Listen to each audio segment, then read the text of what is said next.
In this video, I'll show you how to build a polished company profile in Canva.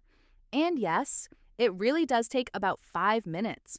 If you haven't used Canva before, it's a free online design tool packed with templates and customization options, so you don't need any design experience to get great results. Start by opening Canva in your browser and typing company profile into the search bar.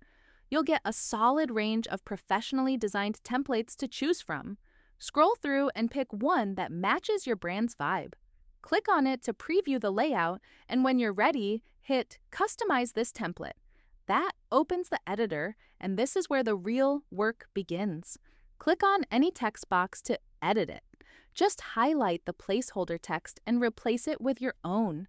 Add your company name, mission statement, the services you offer, and your contact info.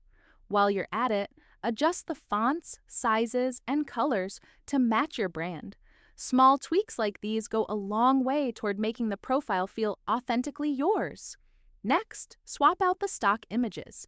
Head to the Uploads tab on the left panel, click Upload Files, and bring in your logo, product photos, or any visuals that represent your brand. From there, just drag and drop them onto the template to replace the defaults. Resize and reposition as needed until everything looks balanced. That's genuinely all there is to it. Once you're happy with the result, download your design and it's ready to share. If this helped, give it a like and drop a comment if you want me to cover any others in Canva tutorials. See you in the next one.